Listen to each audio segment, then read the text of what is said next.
Okay, now we're going to start on something a little different. I went around and took care of all the spots, hopefully all the rough saw marks and all that. And what we're going to do now is we're just going to go ahead and start on the hat. And I use what's called a micro tool. I have it wrapped, whoops, I'm sorry about that. I have it wrapped with this stuff I use for thumb guard. It kind of makes it kind of sticky, and it fits my hand a little better than the real thin part. But this is a V3 of the micro set. This is a dockyard set, and there's usually 6 in a container that I use, and it works pretty well. So what we're going to do is we're going to use this. I have it already marked here for the hat. I have it marked right here. I don't know if you can see that or not, but I have it already pre-marked here, and we're going to just cut this out, and we're using our V tool. So what I do is I usually lean my thumb up against my against my carving. If you don't and you happen to slip, you'll go right into your hand. Now remember, the carving gloves do not, well, it will help, but it's not going to prevent stabs to yourself. Slicing motions mostly yes, but stabs absolutely not, probably not. If you think of a Kevlar glove, it's the same thing as a Kevlar vest that the cops use. You know, they talk about pointed piercing bullets, or piercing bullets, and they're usually with a point instead of a blunt end to it, so they can go in between the fibers. And that's kind of what happens with this. It goes in between the fibers and can still stab you. Now some people say the stab won't be as bad. That might be very true, but still, it's the best way to handle it. Still put your glove on, but try to take small steps when you use this. For instance, I'm going to do the top part of the hat first. Notice how I have one thumb on top of the other, just to give it a little, so that doesn't slip off. Okay, and then I move my hand out of the way, and I still just use very small little strokes. Alright, so if I happen to go off, you know, I'll go over my hand. Alright, now this takes some practice to feel comfortable carving this way, just like the first time you handled your knife. You know, you use that push and pull method. It all takes time. It's what you get your hand used to, the feel, you know, of your knife and of your gouges. And you'll know when it tugs and it pulls to go in the opposite direction. But with this, you should be able to follow this all the way around. Now I sprayed this with that solution just to help it out a little bit more.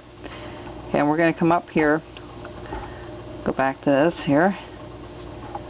There we go.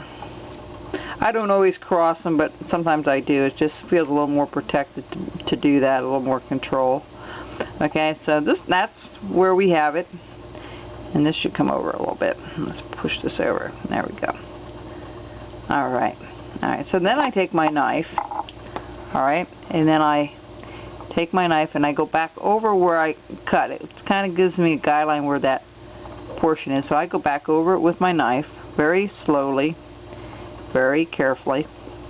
And you can put it on the table if you want. It just makes it a little bit less likely to roll off. Okay,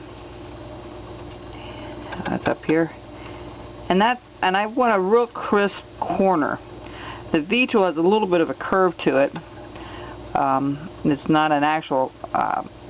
They always said it's not an actual V cut. It looks like a V cut, and it's very close to one. But if you really want a crisp, you have to go back over it with a knife. There are some V tools that are like that, but you know, I always found the V tool very difficult to sharpen. But if you have a sharp one, it's just maintaining its sharpness, you know, honing it up when it needs to be done, and all that. So I go back and I do the top part of the cap first, towards the, you have to be mindful how the grain is running. If you feel a bit of a tug, then you need to go the opposite way. Okay. What I'm doing is I'm kind of blending, rounding that hard edge off and going a little bit deeper all the way around.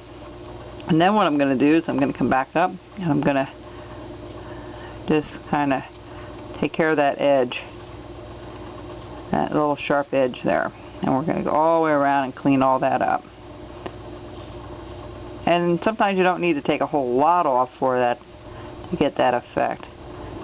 You know, a lot of new carvers, they have a problem with not taking enough of the wood off, and it has a tendency to look blocky. But that only comes with experience. You know, you won't see it right away. Most people, when they carve, and you do it after a year or so, and I've repeated this before, go back and look at your first couple of pieces and you'll go, man, that's really blocky. What in the world was I thinking? But that's part of the learning process, folks, and that's perfectly okay if you're a beginner and you go back and you look at it and you see the difference. You always want to see an improvement. Even for me, I absolutely see an improvement from year to year. You know, for every couple of years I see some improvement or something new I tried. So it's important to learn to look back at it and see what you've done differently and what you did to improve stuff. Okay, so I'm going to go around the outward edge towards the face. I'm just taking that little hard edge off of there. We're going to take that little point off of there as well. Okay, we're almost done with this portion. Okay, same thing here. You're just taking off all the hard edges everywhere. Okay, the next thing we're going to do, we're going to take the same V tool and we're going to do the back part of his coat here that's supposed to be tucked underneath his butt a little bit. Alright, so I just want to round that off nice. See, this is the part we're going to end up doing right now. Alright, so what I do is I just kind of start here and then I put it upward a little bit of a curvature, and then I work my way across. Turn it over, and I just turn it up a little bit, just to give it some, and then straight across. You know, give it some curvature. Then again, I take my knife and I just follow that just a little bit. I just stick that little point in there a little bit, just to get a nice crisp edge. I go from the top of the coat towards there. I kind of just chop a little bit off. Get rid of that hard edge at the same time to have a nice crisp cut there. There we go. Alright, that's it right there. Okay, and now I do the same thing if I go the other way. Just take that hard edge off.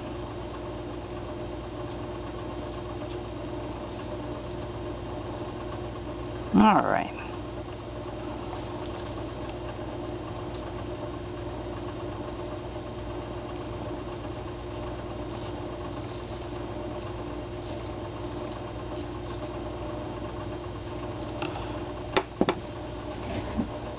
Get my other knife here for a second. That's nice and sharp. Love a sharp knife. Nothing like it to carve. You know, if you have anything that's slightly dull, it can be very frustrating, for sure. Alright. Yeah, that takes care of the back end. Now, what we're going to do also, I have a little V tool that's smaller, okay, and we're going to do this part, the boot, okay, the sole of the boot. So on the outside of this, we're going to take a little V cut and go up just about maybe 1/8 of an inch or so. Kind of make it deep and follow that all the way down. We're almost out of time. I'll be right back, folks.